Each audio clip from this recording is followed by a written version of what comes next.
Everyone, welcome to AC plus powered by advance engineering classes. Dear student, आज हम discuss करने वाले हैं मॉडर्न हिस्ट्री के एमसीक्यूज। तो चलिए स्टार्ट करते हैं एमसीक्यू की सीरीज, जो हम लोग बहुत दिनों से डिस्कस भी कर रहे हैं आपके साथ। देखते हैं आज का पहला क्वेश्चन क्या है। आज का पहला क्वेश्चन है the general Bengal gazette was. तो पहले तो ये समझ लीजिएगा, जो बंगाल गजट है वो जनरल कैसा था। इंडिया में फर्स्ट ऑफ ऑल जो प्रिंटिंग प्रेस जो लेके आए थे वो थे Portuguese.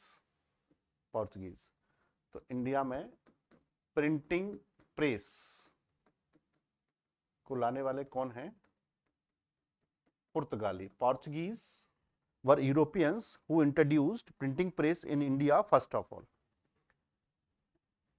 Then in 1557, after that Britishers published first newspaper. In 1780, first newspaper was published, Bengal gazette, जिसका नाम था बंगाल गजट। 1780 में इसको पब्लिश करने वाले थे जे ए हिक्की, जेम्स ऑगस्ट हिक्की ने इसको पब्लिश किया था। और ये एक वीकली जर्नल था, ये एक वीकली जर्नल था।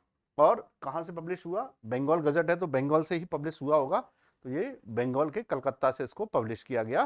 किसके द्वारा? जे हिक्की के द्वारा। ये तो हो गया इंग्लिश का। हिंदी का पहला कौन सा था? तो हिंदी का पहला था उदत मार्तंड। तो ये था हिंदी का पहला, उदत मार्तंड। Got it? तो ये हिंदी का हो गया उदत मार्तंड। इसको निकाला था पंडित जुगल किशोर ने। पंडित जुगल किशोर ने इसको पब्लिश किया था। ठीक है, तो ये इसका आंसर होगा कि जनरल कौन सा था? वीकली था ये। और ये पूछा जाता है कि किसने इसको पब्लिश किया था, ये भी याद रखिएगा। हिंदी का पहला कौन सा है, ये भी याद रखिएगा। Next one, what is the correct sequence of the following events? तो इसमें मॉडर्न हिस्ट्री के टाइम पर यहाँ पर जितने भी कॉन्फ्लिक्ट हुए थे, बैटल्स हुए थे, उन सब के बारे में पूछा गया है। तो हम लोग पहले डिस्कस कर लेते हैं इन बैटल्स के बारे में। तो सबसे पहले देखते हैं मराठा वॉर। तो यहाँ हम देखेंगे मराठा का फर्स्ट, इसमें थर्ड पूछे हैं। मराठा के टोटल 3 बार हुए थे। तो फर्स्ट कौन सा है? जो 1775 से 1782 तक रहा। सेकंड की अगर हम बात करेंगे, सेकंड, तो सेकंड हुआ 1803 टू 1806। ठीक। अगर हम थर्ड को देखेंगे तो 1817 से 1818 तक। तो ये हमारे 3 कौन से हुए? मराठा। अब हम देखेंगे पानीपत। पानीपत के भी 3 बैटल हुए हैं। तो पानीपत का जो फर्स्ट बैटल है वो था 1526 में, और जो सेकंड बैटल था वो था 1556 में, और जो थर्ड बैटल हुआ वो हुआ 1761 में। ठीक। अब हमको देखना है एंग्लो मैसूर। तो मैसूर को देखते हैं। तो मैसूर के भी 4 बैटल हुए थे। फर्स्ट हुआ था 1767 टू 1769। सेकंड हुआ था 1780 टू 1782, और थर्ड हुआ था 1790 टू 1792। ठीक है। और फोर्थ हुआ था 1799। 1799। तो 90 टू 92 ये है। और इसके बाद है बर्मीज। तो बर्मा के भी 3 युद्ध हुए थे, उनको भी देख लेते हैं। ये बर्मीज के 1824, 1836 और 1885। तो ये हमारा टारगेट है। यहाँ पर हमारा है थर्ड, यहाँ पर भी थर्ड है, यहाँ पे भी थर्ड है, और यहाँ पर भी थर्ड है। तो देखते हैं क्या सीक्वेंस बनेगा। इसमें से हम निकाल सकते हैं आंसर। यहाँ लिखेंगे third Maratha 1817, third Panipat 1761, third Mysore 1767, और थर्ड बर्मीज 1885। ठीक है। तो सही आंसर क्या होगा? सही आंसर होगा इसका 2 फर्स्ट नंबर पे आएगा, उसके बाद आएगा 3, फिर आएगा 1, फिर आएगा 4, 2 3 1 4। तो इसमें ऐसा कोई भी आंसर नहीं है जिसको हम लोग यहाँ से इसको टिक कर सकें। 2 1 2 3 2 3 नहीं है इसमें कोई भी आंसर, तो इसका आंसर आपको चेंज करना पड़ेगा। इसका आंसर सही इसमें 2 3, अब मैं लिख देता हूँ 2 3 2, उसके बाद 3, उसके बाद 1 और उसके बाद 4, ये इसका राइट आंसर है। आप इससे भी आंसर निकाल सकते हैं, सारे वॉर के आंसर निकाल सकते हैं, इसलिए मैंने इसको बनाया है कि आप लोग उसको देख सकते हैं। ठीक है, चलिए देखते हैं next question. Next question is give the location of decisive battle of the second Anglo Sikh war. Second Anglo Sikh war, देखिए नॉर्थ वेस्ट रीजन में एक बड़ा कॉन्फेडरेशन, एक बड़ा साम्राज्य था सिखों का, जिसको बनाया था रणजीत सिंह ने। रणजीत सिंह ने इस एम्पायर को बनाया था, सिखों की 12 मिसलों को एक साथ करते हुए उन्होंने इस एम्पायर को बनाया। अब इस एम्पायर को बनाने के बाद 1839 में लगभग एक लंबे शासन के बाद रणजीत सिंह की डेथ हो गई, और रणजीत सिंह की डेथ होने से वहां पर उनके जो सक्सेसर्स थे उनके बीच में कॉन्फ्लिक्ट शुरू हो गया, and that is why Punjab became weaker and Britishers became more interested in Punjab, in annexation of Punjab. तो पंजाब में जाने के लिए वो उत्सुक हो गए और पंजाब में जाने के लिए उन्होंने बैटल प्रारंभ किए। तो there were 2 battles of Anglo Sikh. Anglo Sikh के 2 युद्ध हुए थे। फर्स्ट था 1845 टू 1846, और सेकंड था 1848 टू 1849। ये 2 बैटल हुए थे। तो जो सेकंड बैटल था, इसी के बाद पंजाब पूरा का पूरा ब्रिटिशर्स को मिल गया। हालांकि पंजाब में फर्स्ट बैटल के बाद भी अंग्रेजों का इंसर्जेंस हो गया और अंग्रेजों ने वहां पर अपने बहुत सारे राइट्स को ले लिया। उनके जो लास्ट रूलर थे दिलीप सिंह, उनको पेंशन दे दी गई, और उनकी जो गार्जियन थी, उनकी माँ जींद कौर, उनको भी यहाँ से बाहर भेज दिया गया। तो जो सेकेंड बैटल हुआ था 1848 से 1849, वो कई जगहों पर लड़ा गया। उनमें से ये हुआ था फर्स्ट बैटल में। इसमें से जो बैटल हुआ उसमें पहला था रामनगर। रामनगर ये हुआ था नवंबर 1848 में। इसके जस्ट बाद इसी में एक लड़ाई हुई दूसरी, चिलियान वाला, ये हुई थी जनवरी 1849 में, और फरवरी 1849 में हुआ गुजरात। ये तीनों ही इसके भाग हैं सेकेंड एंग्लो सिख वॉर के, इसलिए गुजरात वो आखिरी लड़ाई थी जिसके बाद पंजाब को पूरे को ब्रिटिशर्स ने एनेक्स कर लिया। तो सही आंसर इसका होगा Gujarat. The battle of Gujarat on 21st of February in 1849, which after that the Britishers annexed all the regions of Punjab। तो पंजाब पर पूरे पर उनका अधिकार हो गया। ये तीनों ही लड़ाइयां इसी से संबंधित हैं। ये बंदेवाल की जो बैटल है ये फर्स्ट एंग्लो सिख वॉर से है, ये फर्स्ट से है, बाकी तीनों इसी से हैं, लेकिन इनमें आखिरी है जिसने उसको नेक्स्ट कर दिया वो था बैटल ऑफ गुजरात। नेक्स्ट देखते हैं।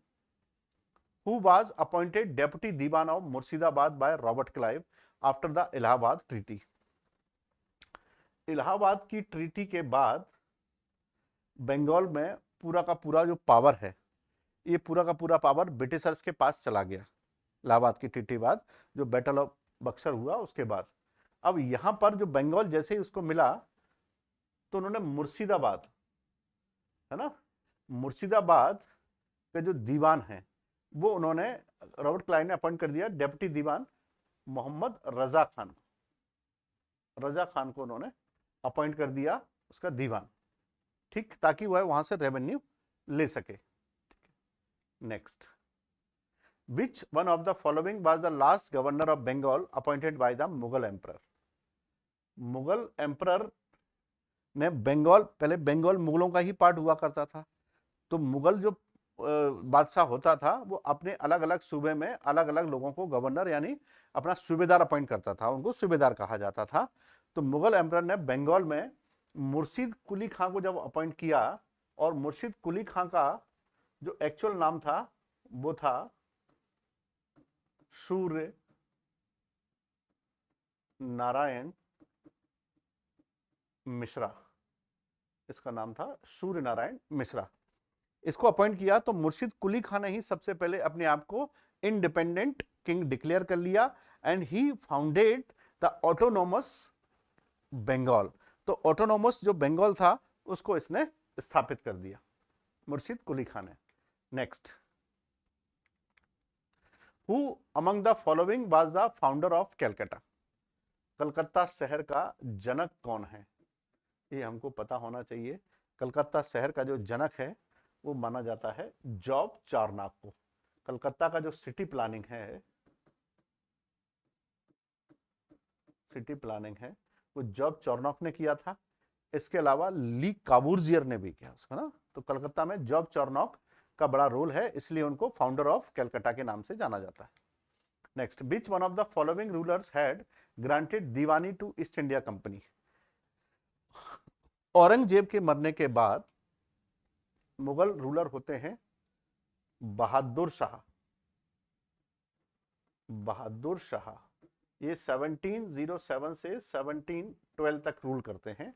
और इसके बाद आते हैं जहांदार शाह, ये 1712 से 1713 तक रूल करते हैं। और इसके बाद आता है फारूक शियार, और ये 1713 टू 1719 तक रूल करता है। और ये वही था जिसने ब्रिटिशर्स को फ्री ट्रेड करने के लिए एक पास दिया जिसको कहा गया दस्तक पत्र, है ना। तो फ्री ट्रेड का जो एग्रीमेंट था वो इसने दिया जिसको दस्तक पत्र के नाम से जाना जाता। दस्तक पत्र, पत्र जिसे कहते थे रॉयल चार्टर या रॉयल ऑर्डर, शाही फरमान।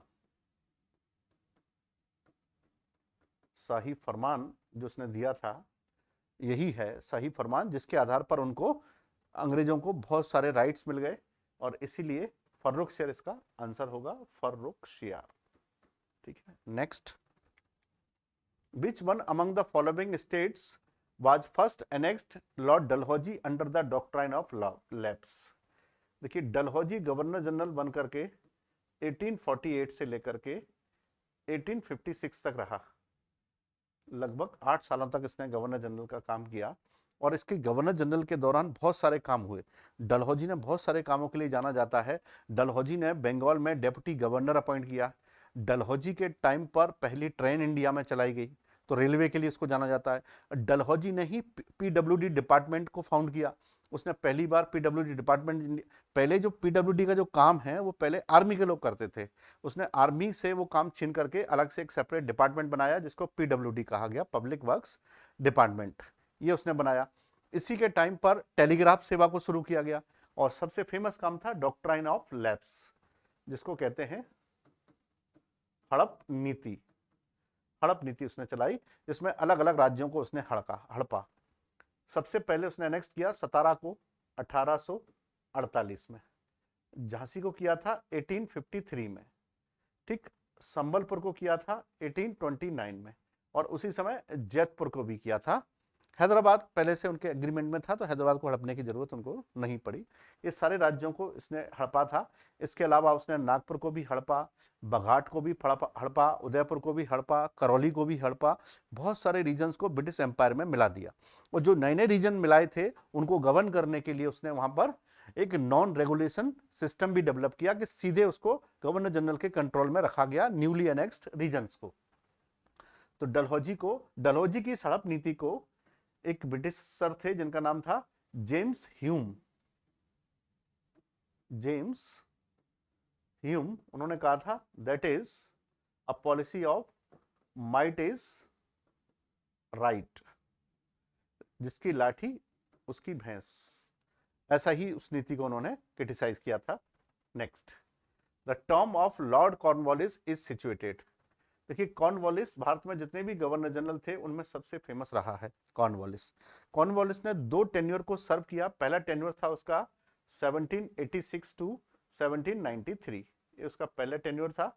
सेकेंड टेन्योर उसका शुरू होता है 1805 में, लेकिन यहाँ आने के बाद उसकी डेथ हो जाती है। और डेथ होने के बाद वो यहाँ पर जब उसकी डेथ होती है उत्तर प्रदेश के गाजीपुर में, और वहीं उस पर उसकी समाधि बना दी गई है, वहीं उसका टॉम बना हुआ है गंगा नदी के किनारे, गंगा नदी के पास, गाजीपुर उत्तर प्रदेश में। तो एक अच्छा प्रश्न है, कॉर्नवालिस का टॉम कहां पर है? तो गाजीपुर उत्तर प्रदेश में उसका टॉम बना हुआ है। ठीक है, next, a single shelf of good European library was worth the whole native literature of India and Arabia. एक इंग्लैंड की अच्छी लाइब्रेरी की एक शेल्फ में जो रखी हुई जो नॉलेज है वो भारत के सारे और अरब के सारे ज्ञान से भी ज्यादा है। ऐसा स्टेटमेंट भारत में एजुकेशन, वेस्टर्न एजुकेशन को प्रमोट करने वाले लॉर्ड मैकॉले ने दिया था। लॉर्ड मैकॉले का जो स्टेटमेंट था, जिन्होंने ये कहा था कि इंडिया के लोगों को केवल वेस्टर्न एजुकेशन ही सिखाना चाहिए, उनको उनका ट्रेडिशनल एजुकेशन यानी संस्कृत जो हमारा ट्रेडिशन था गुरुकुल का वो नहीं, उनको इंग्लिश सिखाई जानी चाहिए। उनका एक ऐसा सिस्टम तैयार करना है जिसमें जो लोग हैं वो दिखने में, शरीर से दिखने में, बाहर से दिखने में इंडियन दिखें, लेकिन उनकी आत्मा और उनकी भाषा और उनका कल्चर पूरा पाश्चात्य वर्ल्ड जैसा होना चाहिए, यानी पाश्चात्य वर्ल्ड जैसा, यानी पश्चात दुनिया जैसा होना चाहिए, अंग्रेजों जैसा होना चाहिए। तो स्टेटमेंट था लॉर्ड मैकॉले का। मैकॉले ने यहाँ पर बहुत सारी पॉलिसीज चलाई थी। उन पॉलिसीज में सबसे बड़ा था वुड डिस्पैच, जिसे इंडिया में मॉडर्न एजुकेशन का या इंग्लिश एजुकेशन का मैग्ना कार्टा भी कहा जाता है। Next, the most decisive battle that led the establishment of supremacy of British in India. देखिए, भारत में अंग्रेजों ने ट्रेडर्स के रूप में काम करना शुरू किया, लेकिन जैसे जैसे हमारे यहाँ पर डिसइंटीग्रेशन आ गया, हमारे यहाँ के जितने भी जो राजा महाराजा थे वे आपस में लड़ते थे। इस कारण से यहाँ पर जो पॉलिटिकल डिसइंटीग्रेशन आया उसका फायदा लेकर के ब्रिटिशर्स ने यहाँ पर अपनी पावर को इंसर्ट करने की कोशिश की। उसी का रिजल्ट था कि धीरे धीरे करके यहाँ पर सारी पावर टिल्ट होकर के ब्रिटिशर्स के पास चली गई। बंगाल वो रीजन था जहां उन्होंने सबसे पहले बैटल ऑफ प्लासी लड़ा 1757 में, बक्सर लड़ा 1764 में, और वांडीवॉस लड़ा 1760 में, एंड द थर्ड पानीपत 1761। अब ये 4 बैटल लड़े, इनमें से किस बैटल के बाद अंग्रेजों को यहां पर सुप्रीमेसी मिल गई? देखो, बैटल ऑफ प्लासी के बाद उनको बंगाल मिल गया, पूरा का पूरा बंगाल की पूरी पावर मिल गई। ठीक है, और बैटल ऑफ बक्सर के बाद उनको इसमें बिहार और ओडिशा भी ऐड हो गया। इसमें बिहार और उड़ीसा भी इसमें आकर के ऐड हो गया। इससे यहां पर एक पॉलिटिकल पावर के रूप में ब्रिटिशर का एस्टेब्लिशमेंट हुआ। तो the battle of Buxar was the most decisive battle which brought Europeans, specially Britishers, as a political power in India. Though it was started initially from the Battle of Plassey in 1757, but the Battle of Buxar provided them the supreme authority in all the region of Bengal by annexing Bihar and Odisha. तो बिहार और उड़ीसा में revenue power भी उनको मिल गई, जिसे दीवानी power कहा जाता था। इसी के बाद उन्होंने यहाँ पर अपना ब्रिटिश सिस्टम को डेवलप किया और यहाँ पर एक व्यक्ति को गवर्नर अपॉइंट किया बंगाल के रीजन्स के लिए। उसका नाम था Robert Clive. Robert Clive, the first governor of Bengal. First governor of Bengal. The first governor of Bengal. ठीक है, चलिए next. Name the French commander who was defeated in the battle of Wandiwash. देखिए, भारत में उस समय बहुत सारी यूरोपियन पावर का इमरजेंस हो गया था। एक पावर थी जिसका नाम था इंग्लिश ब्रिटिशर्स, एक पावर थी जिसको कहते थे फ्रेंच, और एक पावर थी जिसका नाम था पोर्चुगीज, पुर्तगाली, और ऐसी ही एक पावर थी डचेस, एक पावर थी डचेस। तो बाकी सारी पावर तो धीरे धीरे करके डिक्लाइन हो गई, लेकिन एक पावर बची हुई थी जिसका नाम था फ्रेंच। तो फ्रेंच और इनके बीच में एक डिसिसिव बैटल होता है 1760 का। इस 1760 के बैटल में इन्होंने फ्रेंच पावर को डिफीट कर दिया और ये था last last time of French power when they had to leave all the regions for Englishman, उनको अंग्रेजों के लिए बहुत सारे रीजन्स छोड़ने पड़े। तो it was the decisive battle for the in the victory of Wandiwash brought the decline of French power in India completely. उसके बाद इंडिया का अंत हो गया और उस समय फ्रेंच गवर्नर थे count lily. Count lily Count Lily was the governor of French in the Battle of Vandivos in 1760. Or you have to keep in your mind that Vandivos was the battle which brought the completely decline of French power. Next, under which one of the following system of assessment the British government collected a revenue directly from the farmers? देखिए अंग्रेजों ने यहाँ पर 3 land revenue system develop किए थे। जो first था उसका नाम था परमानेंट सेटलमेंट। परमानेंट सेटलमेंट, इस परमानेंट सेटलमेंट को कई नाम से जानते थे। इसको जमींदारी भी कहा जाता था, इसको बीसवेदारी भी कहा जाता था और इसको मालगुजारी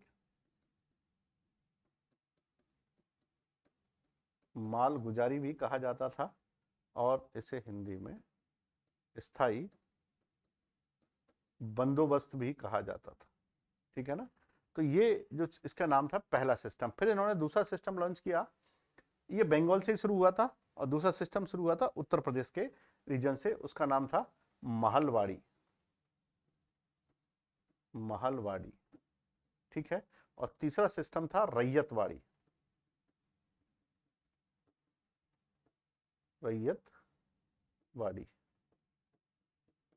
ठीक है। इसमें जमींदारों द्वारा टैक्स कलेक्ट किया जाता था किसानों से, उनका बहुत शोषण होता था। इसमें सारे गांव मिलकर के टैक्स देते थे और इसमें इंडिविजुअल जो किसान था वो जाकर के टैक्स दे सकता था। तो it was the system which connected the tax collector and the tax payer. तो टैक्स कलेक्टर जो थे ब्रिटिशर्स, उनको कनेक्ट कर दिया टैक्स पेयर से, तो वो था रैयतवाड़ी सिस्टम, क्योंकि किसानों को रैयत कहा जाता था। ठीक है ना। रियाया, जिससे शब्द आगे निकला कि हमारी रियाया है, हमारी प्रजा है। Next, an Indian ruler of 18th century who planted the tree of liberty at his capital enrolled himself as a member of Jacobin Club of France and loved himself to be called citizen. citizen, देखिए ऐसा कौन सा सुल्तान था 18th century में जिसने स्वतंत्रता का वृक्ष लगाया? स्वतंत्रता का वृक्ष। और ये स्वतंत्रता का वृक्ष लगाने वाला एक ही व्यक्ति था जिसका नाम था टीपू सुल्तान। और इसने कहां लगाया? अपनी ही राजधानी श्रीरंगपट्टनम में। श्रीरंगपट्टनम में उसने उसको लगाया। ठीक है। तो श्रीरंगपट्टनम में उसने ये वृक्ष लगा लिया और इसी वृक्ष के लगाने के बाद उसको और जो फ्रांस में उस समय एक बड़ा एंटी इंग्लिश राइवलरी ग्रुप बन रहा था जिसका नाम था जैकोबियन क्लब, और इस जैकोबियन क्लब के लीडर थे मैक्सिमिलियन रॉबेस्पियर। उस क्लब बहुत रेवोल्यूशनरी था, वो ब्रिटिश पावर को या किसी भी पावर को बहुत वायलेंस के दम पर खत्म करते थे वो लोग, और उसी की मेंबरशिप ली टीपू सुल्तान ने। इसलिए उसने अपने आप को सिटीजन टीपू का टाइटल भी दिया कि मैं नागरिक हूं। और उस आक्रमण से बचने के लिए फ्रेंच पावर के साथ उसने जो अलायंस किया था, यही कारण था कि मैसूर के साथ बहुत सारी राइवलरी डेवलप हो गई थी इंग्लिश पावर की, क्योंकि इंग्लिश पावर फ्रेंच के साथ यूरोप में भी वो बहुत अच्छा संबंध नहीं रखते थे और यहाँ भी दोनों में दुश्मनी हो गई। तो अपनी राजधानी में आजादी का वृक्ष लगाने वाला एक ही व्यक्ति था जिसका नाम था टीपू सुल्तान। टीपू सुल्तान ने आजादी का वृक्ष लगाया। Next, Haidar Ali administration is remembered for its leniency, severity and novel innovation. तो सही आंसर है इसका नोवल इनोवेशन, क्योंकि हैदरवाल के टाइम पर सबसे पहले एक रॉकेट इन्वेंट हुआ। उस रॉकेट्स को पाइप में गन पाउडर को भर के चलाया जाता था। तो ऐसा कहा जाता है कि कौन सी स्टेट ने रॉकेट का इन्वेंशन किया, तो वो थी Hyderabad state. Next, which one of the following war was ended by the treaty of Madras. जैसा कि मैंने बताया कि 1767 में शुरू हुआ फर्स्ट एंग्लो मैसूर वॉर 1769 में खत्म हो गया, समाप्त हो गया, जहां पर उसमें मद्रास की ट्रीटी साइन हुई। इंग्लिश मैन के साथ और हैदर अली के साथ, जिसमें यह कहा गया कि इंग्लिश पावर हैदर अली की मदद करेगी सारे बैटल्स में, लेकिन उन्होंने ऐसा नहीं किया। इसी के कारण से सेकेंड एंग्लो मैसूर वॉर हुआ था। ठीक है, चलिए। The ruler of which one of the following state was removed from power by the British on the pretext of miss governance. जैसा कि मैंने कहा कि डलहौजी ने बहुत सारे रीजन्स को, स्टेट को एनेक्स किया, और उसके पीछे दो बड़े रीजन्स थे। एक था देयर इज नो सक्सेसर, और दूसरा था मिस गवर्नेंस। तो मिस गवर्नेंस की बात करेंगे तो इसके बेसिस पर उन्होंने अवध के नवाब को अपने पद से हटा दिया। वो थे वाजिद अली शाह। वाजिद अली शाह, इनको अपने पद से हटा दिया मिस गवर्नेंस के कारण से, है ना। अवध को उन्होंने अपने पद से हटा दिया कब? 1857 में। और ऐसी ही इन पॉलिसी के कारण से बहुत सारे इंडियन स्टेट्स थे वो ब्रिटिशर्स के अगेंस्ट हो गए, और वो 1857 के रिवोल्ट में ब्रिटिशर्स के अगेंस्ट चले गए थे। झांसी को भी इन्होंने एनेक्स किया था 1853 में, नागपुर को किया था 1854 में, सतारा को किया था 1848 में, इनको एनेक्स किया था। और झांसी को किया था सक्सेसर के आधार पर, सक्सेशन, क्योंकि झांसी की रानी ने एक बेटे को अडॉप्ट किया था। उन्होंने कहा कि अडॉप्टेशन एक्ट हम पास करते हैं कि इसमें कोई भी अडॉप्टेशन नहीं माना जाएगा। तो ये था अडॉप्टेशन के आधार पर। The revolt of Vellore occurs during the regime of which governor. तो उस समय गवर्नर कौन था? याद रखिए, ये होता है 1806 में वेल्लोर। और वेल्लोर कहां पर है? वेल्लोर है मद्रास में। मद्रास में वहां पर अंग्रेजी सेना में जो मुस्लिम और भारतीय सिपाही थे उन पर रिलीजियस सिंबल्स का यूज ना करने का प्रेशर बनाया गया कि आप तिलक नहीं लगा सकते हैं, आप टोपी नहीं पहन सकते हैं, दाढ़ी नहीं रख सकते हैं। इनका जब प्रेशर बनाया गया तो ऐसे रिलीजियसली जो लोग कट्टर थे, रेडिकल थे, उन्होंने ब्रिटिश सरकार के खिलाफ सिपाहियों ने रिवोल्ट कर दिया। इसलिए इसको मॉडर्न हिस्ट्री का पहला सिपाही रिवोल्ट कहा जाता है। ये फर्स्ट सिपाही रिवोल्ट है, फर्स्ट सिपाही रिवोल्ट है, पहला सिपाही विद्रोह।